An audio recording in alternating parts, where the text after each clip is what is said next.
Louvado seja Deus, amém, queridos? Boa tarde, que a paz do Senhor Jesus seja convosco, amém? Glória a Deus por tudo aquilo que o Senhor tem feito, por aquilo que o Senhor irá fazer, vai continuar fazendo sobre as nossas vidas, amém? Livro de Gênesis, capítulo de número 6, versículo de número 18, Gênesis, capítulo de número 6, versículo de número 18. Hoje nós vamos falar um pouco da história de Noé, e Noé foi um grande líder, foi um grande pai, e nós temos algumas coisas, e muitas coisas para aprender com Noé. Claro que não dá para a gente aprender tudo, né?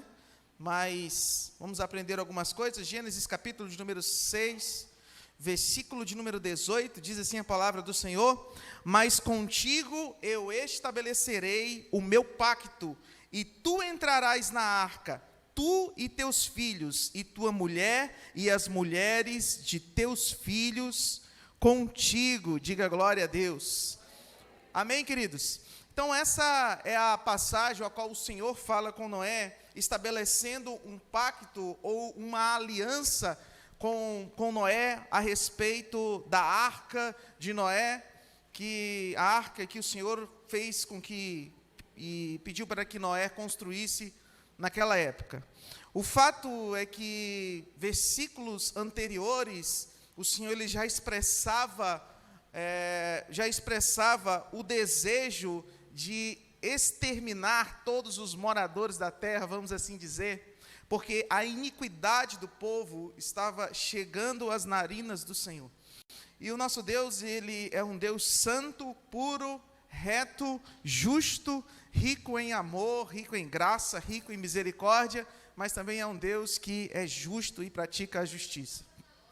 E a palavra fala que naquele tempo, o Senhor já havia anunciado essas coisas através dos outros profetas, e é algo interessante sobre essa questão de Noé, porque a Bíblia ela vai descrever que o Senhor olhou em Noé e achou em Noé um homem justo naquela terra, ou seja, um homem que ele caminhava de acordo com a vontade de Deus, um homem que fazia aquilo que Deus queria naquela época.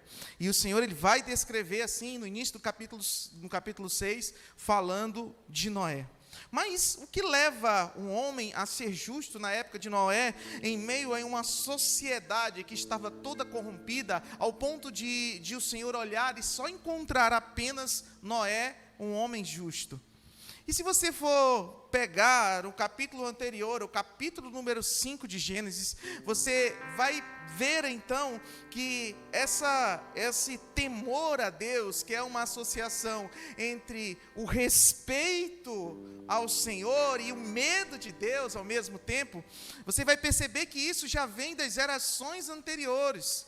E você vai perceber então que o bisavô de Noé era Enoque, e a palavra de Deus diz que Enoque ele foi arrebatado pelo Senhor. Enoque tinha um relacionamento com Deus, um relacionamento tão forte ao ponto que Deus ele ali não deixou nem que ele passasse pela morte, mas a palavra de Deus diz que ele foi arrebatado pelo Senhor. Enoque não viu a morte. E a palavra fala então que depois de Enoque, você vem Matusalém, e a Bíblia também fala sobre Matusalém, que tinha os seus princípios com Deus. E Matusalém, não sei se vocês lembram, mas é aquele homem que nós sempre descrevemos nas gincanas na igreja, né? O homem mais velho da Bíblia, que viveu mais anos. Matusalém, 969 anos. E a palavra não descreve nenhum desvio de conduta sobre a vida de Matusalém, mas fala da sua descendência então fala do seu filho Lameque, e a palavra fala então que Lameque então ele vai e fala sobre a origem do seu filho, sobre Noé, que significa descanso, porque existiam dias pesados naquela época de Lameque. Mas o fato é que em todos esses episódios, na genealogia, você sempre percebe a posição de um pai dando destino aos seus filhos. Você sempre percebe a postura de um pai trazendo um direcionamento e uma instrução aos filhos. E isso é bíblico, e isso é de Deus. A Bíblia vai dizer: ensina à criança o caminho que se deve andar, e quando ela crescer, ela jamais se desviará dele. Ensinar os caminhos, trazer as instruções. E era assim que esses homens de Deus traziam. E isso ia se perpetuando de geração a geração. E isso tem se perpetuado até os dias de hoje. Pastor, qual é a principal missão do pai nessa geração? A principal missão do pai é dar destino para os seus filhos. O pai é aquele que direciona os seus filhos no caminho que se deve andar. O pai é aquele que vai salvar o filho, pastor. Não, o pai não é aquele que vai salvar, porque quem salva é Cristo Jesus. E é mediante a fé nele. Mas o pai é aquele que vai alinhar o caminho, é aquele que vai dar o exemplo, é aquele que vai dizer: ei, meu filho, esse é um bom caminho a seguir. Ei, meu filho, vai por aqui. Ei, meu filho, medita os teus dias nessa lei, medita os teus dias nessa palavra. Ei, meu filho, eu vou te mostrar a importância de orar, e isso vai fazer diferença na tua caminhada. O pai dá destino ao seu filho. E eu sempre gosto de dizer, queridos, que os nossos filhos, eles não precisam ir à faculdade para descobrirem quem eles são. Os nossos filhos, eles não precisam sentar no posto mais alto da sociedade para eles descobrirem quem eles são. Os nossos filhos, eles não precisam andar no mundo ali, tendo uma vida desregadas para descobrirem quem eles são. Ei, deixa eu te dizer, o pai, ele tem o poder de instruir e dizer ao filho quem ele é. Nós temos que instruir a nossa casa, instruir os nossos filhos. Sempre nós sentamos e conversamos, e eu falo para o Arthur e digo: ei, meu filho, você sabe quem é Deus? Olha, você sabe a importância de Deus? E ele é pequeno, ele fica, e esses dias ele estava olhando, e ele uma vez fez uma pergunta, ele disse: pai, Deus existe mesmo? E eu disse: meu filho, tão certo como o ar que nós respiramos, Deus existe. Sabe, queridos, lá na frente ele vai ter a decisão dele, mas é minha obrigação como pai instruir o caminho que ele deve andar.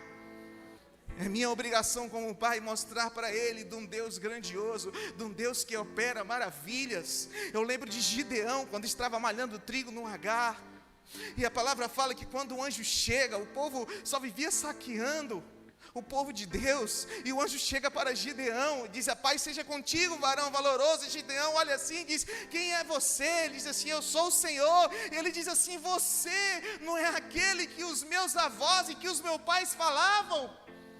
Os meus pais, os meus avós falavam das maravilhas que você fez. Olha, os meus avós falavam dos milagres, dos prodígios, falavam da prosperidade. É esse o Deus que nós servimos, da minha descendência. Tão certo que o Senhor aparece para separar Gideão para uma obra maior que nem ele entendia. Mas já existia uma inquietação no coração dele, que ele estava, o povo dele estava sendo saqueado, e ele se indignava, porque ele era um homem temente ao Senhor. O que eu estou querendo dizer com isso, queridos? Que Gideão, ele já ouvia falar em um Deus verdadeiro, em um Deus poderoso, em um Deus que era capaz de fazer todas as coisas. Ele só ainda não tinha tido uma experiência com o Senhor. Mas aquele momento era um momento que iria virar a chave da vida dele. E a palavra fala de malhador de trigo no lagar. Ele passa a ser o libertador daquele povo com 300 homens, para a honra e para a glória do nosso Deus. Mas tudo, você vê a figura do pai por trás, sempre trazendo um bom exemplo, sempre trazendo um bom direcionamento para os filhos. Na vida de Noé não foi diferente. O Senhor chega para ele e pede para ele construir uma arca. Na época que Noé, aproximadamente a arca, ela levou 120 anos para ser construída. 120 anos para ser construída. A palavra fala que quando Noé tinha 500 anos, ele começou a ter os seus primeiros filhos. A palavra depois vai descrever que todos participavam da arca, participavam da construção dessa arca. E eu fico imaginando das responsabilidades de um pai chegar para a família e dizer assim: olha, deixa eu dizer uma coisa para você, mulher, deixa eu dizer uma coisa para vocês, meus filhos. Deus falou para mim que Ele vai destruir a terra. Deus falou para mim que Ele vai inundar, porque existe muita iniquidade, existe muito pecado. E deixa eu dizer uma coisa para vocês. Deus falou para mim que eu preciso construir uma arca. E Deus falou para mim que Ele vai salvar a mim e vai salvar toda a minha casa, toda a minha família. E eu quero saber se vocês estão comigo nesse barco, se vocês estão comigo nessa jornada. Hoje, olhando os dias de hoje, parece até ser bastante fácil, né, você escolher entrar na arca. Mas naqueles dias, querido, acredite, não era. Porque não existiam muitos homens justos na terra, não existiam homens de Deus naquela terra. Pelo contrário, só existia Noé naquela terra, justo, como a palavra de Deus diz. Mas o fato é que toda a família de Noé se entrega, vendo o seu pai construir durante 120 anos uma arca. E isso faz a gente visualizar todo o cenário ao qual ele vivia, do ponto de que todos os dias ele saía pela manhã para ir construir de acordo com o que Deus havia estabelecido, e os seus filhos também o acompanharem e estarem inseridos dentro desse seu projeto. E eu fico imaginando quantas palavras motivacionais Noé teve que dizer para os filhos deles, quando muitas vezes os filhos deles estavam meio desanimados ou meio incrédulos. Mas eles sempre traziam um jeito, de repente, de motivá-los para que eles fossem até o final, para que eles não desistissem de um projeto maior, para que eles não desistissem da vontade e do querer de Deus, sabendo que no final iria valer a pena. Sabe, queridos, a paternidade, a Bíblia diz que os filhos, eles são uma herança do Senhor. E a paternidade, ela não é fácil, a paternidade, ela tem os seus desafios. Quando nós nos vemos pais, nós somos cheios de desafios, porque nós não aprendemos direito a lidar ali. Uma coisa é nós lidarmos com o sobrinho, outra coisa é nós lidarmos com o filho da vizinha, outra coisa é o do condomínio. Mas outra coisa é você lidar com o seu próprio filho e ter sobre você uma responsabilidade de direcioná-lo. Mas o Senhor é aquele que está conosco para nos ensinar, para nos instruir o caminho que nós devemos direcionar os nossos filhos. E o Senhor assim derramou essa graça sobre Noé, e assim ele fazia essa constância sobre os seus filhos. E o fato é que quando foi se fechar a arca, tanto Noé, quanto a sua esposa, quanto toda a sua família entraram na arca. Na grande verdade, se a gente for avaliar a arca, ela simboliza a salvação, porque todos aqueles que entraram por ela foram salvos. A arca simboliza a igreja, pastor? Não, a arca não simboliza a igreja, porque nem todos que estão na igreja vão entrar no reino dos céus. A Bíblia diz que a igreja não é um templo feito por mãos de homens, mas a Bíblia diz que a igreja somos nós. Se vire para esse irmão que está ao seu lado, diga: eu e você somos a igreja do Senhor. Mas a Bíblia diz que nem todo aquele que me diz Senhor, Senhor, entrará no reino dos céus. Porque nós precisamos fazer a nossa parte.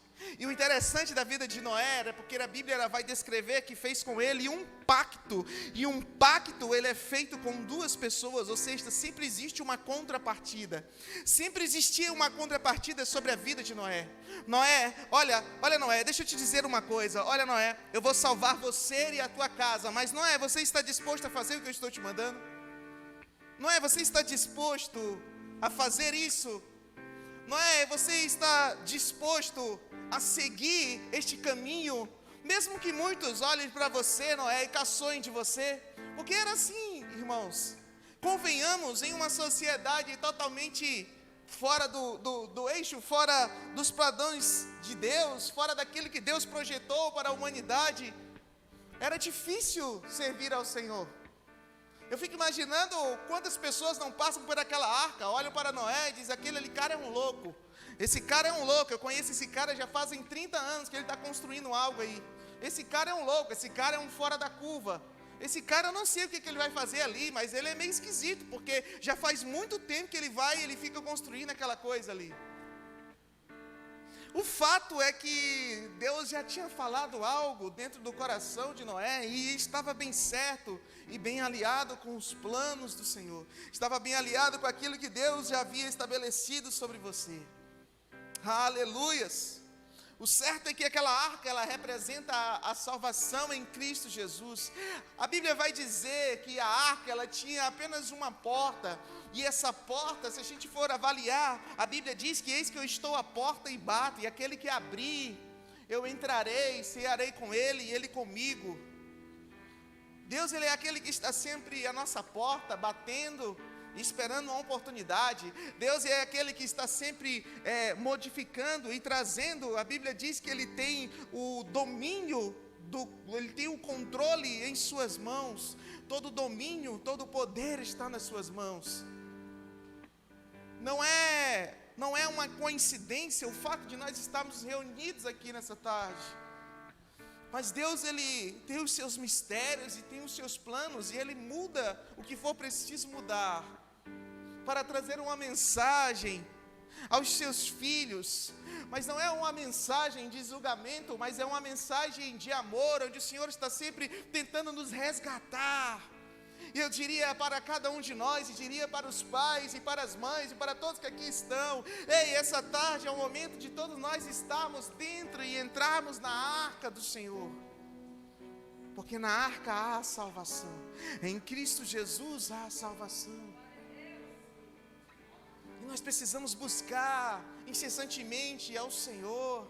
A Bíblia diz que há mistérios que o Senhor quer revelar a nós, mas esses mistérios Ele só vai revelar se nós buscarmos. Sabe, queridos, às vezes nós reclamamos de uma superficialidade ao qual nós vivemos, mas isso não é porque Deus não quer se revelar a nós, mas pelo contrário, é porque nós não estamos dispostos a buscá-lo. A Bíblia diz que nós temos que apresentar os nossos corpos como sacrifício agradável ao Senhor, e isso é o vosso culto racional. Não que o Senhor queira que você vá lá e se sacrifique o seu, não é isso que Deus está falando. Deus está falando aquilo que eu falei no início do culto, que Deus nos quer por completo. Deus está atrás de verdadeiros adoradores, homens que adoram ao Pai em espírito e em verdade. Homens que são capazes de olhar as suas limitações, de bater no peito e dizer: eu preciso do Senhor, eu preciso do Senhor todos os dias da minha vida. Eu não consigo caminhar sem o Senhor. Mas a iniquidade naquela época, e tem sido assim também nos dias de hoje. A Bíblia diz que por se multiplicar a iniquidade, o amor de muitos se esfriariam. E na época de Noé também estavam todos frios, estavam gelos igual o Polo Norte. Mas o Senhor, Ele queria operar uma boa obra sobre a família de Noé, porque eles eram justos e tementes ao Senhor. Então Noé, ele vai chamar o seu povo para entrar. E eu estava pesquisando sobre essa questão da quantidade de animais, e estima-se que entraram na arca aproximadamente 1,5 milhão de animais, diferentes tipos de animais naquela arca.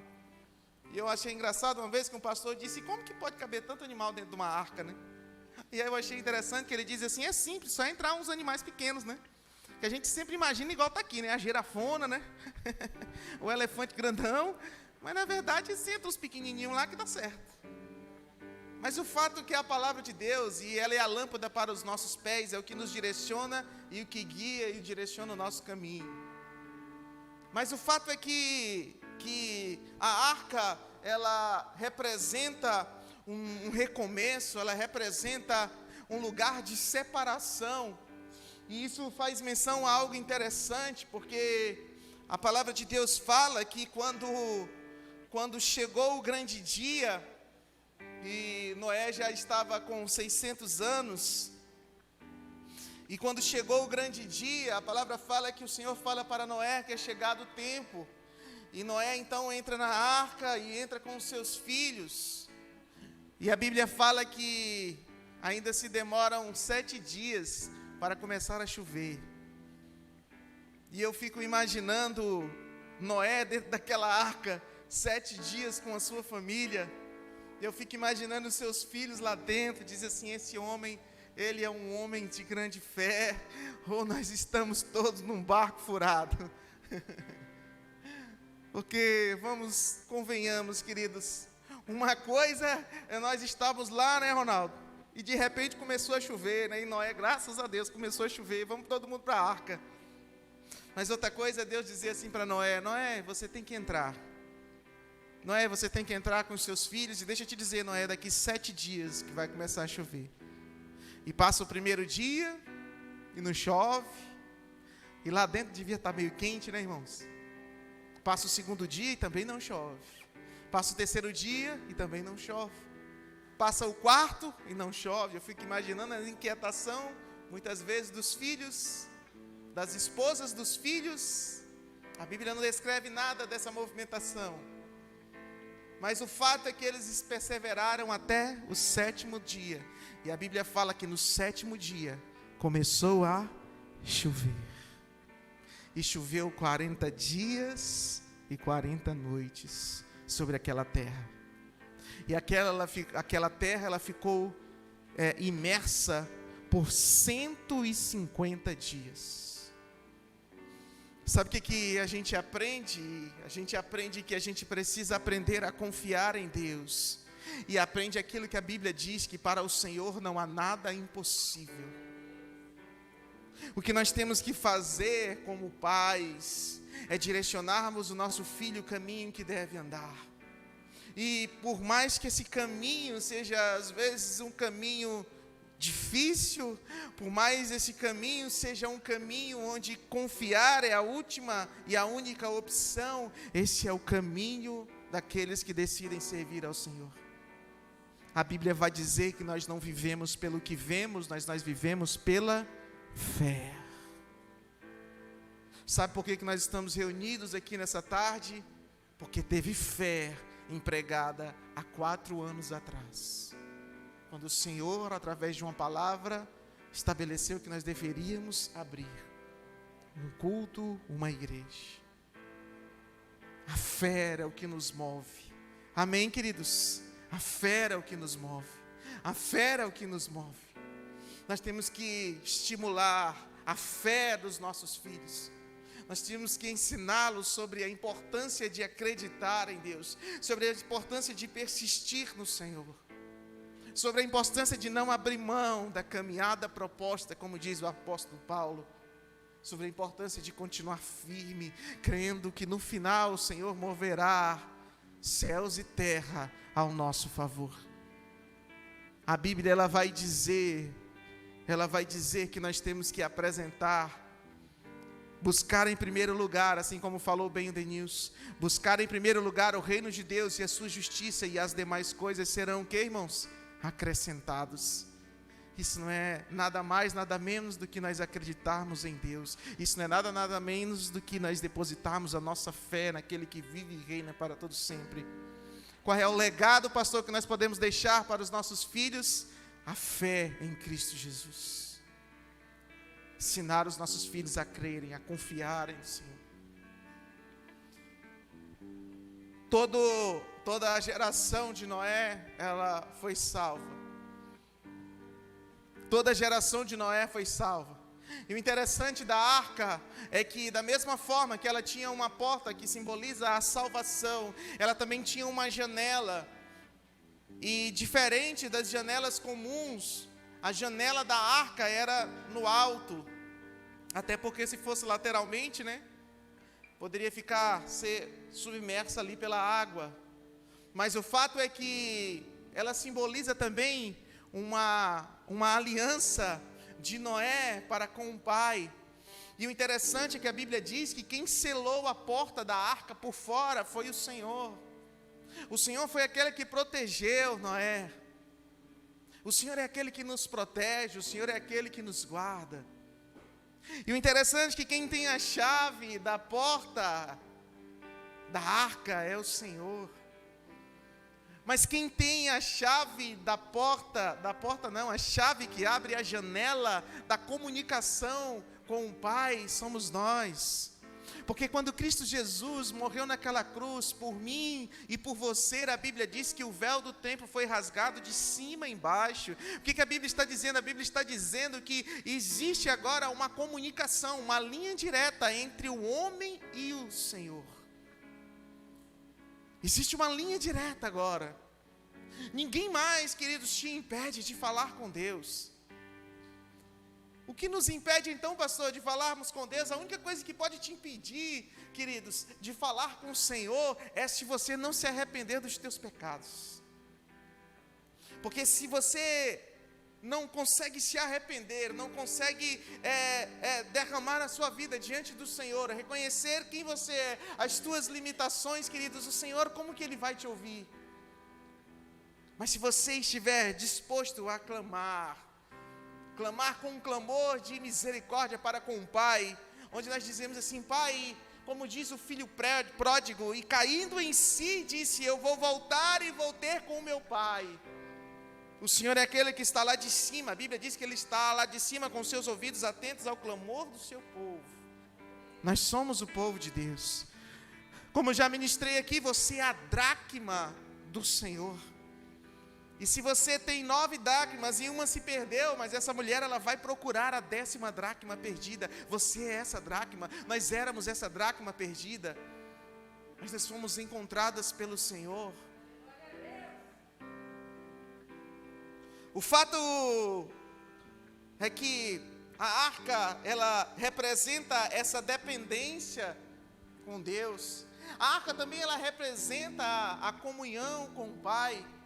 Porque através dessa janela poderia-se orar, poderia-se falar com Deus. Era a comunicação direta para com o Pai. Sabe, o Senhor, Ele, nesses processos de construção da arca, Ele estava aperfeiçoando ainda mais a vida de Noé e aperfeiçoando ainda mais a vida dos seus filhos. Tanto que a palavra de Deus diz que quando Noé sai da arca, a bênção do Senhor é estabelecida sobre todos os seus filhos.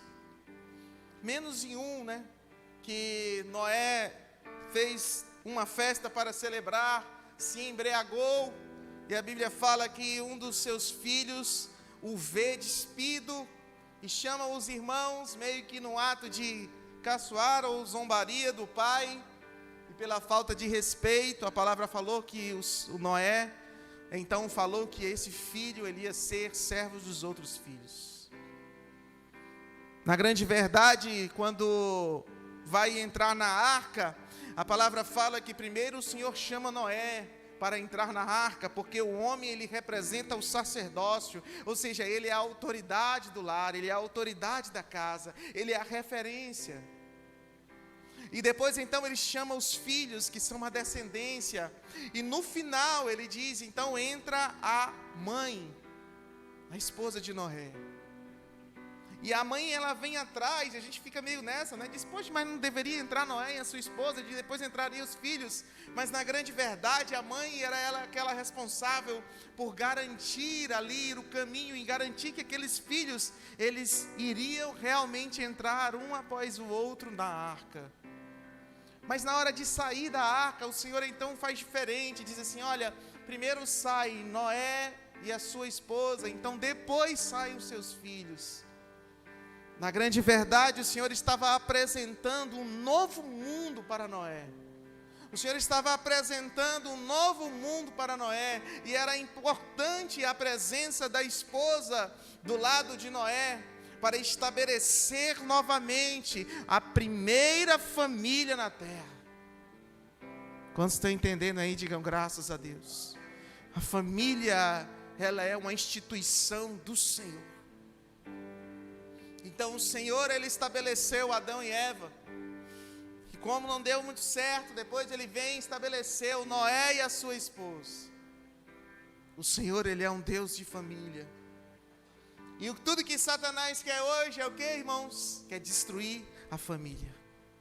Tudo que Satanás quer hoje é roubar a identidade do Pai, é tirar a autoridade do Pai.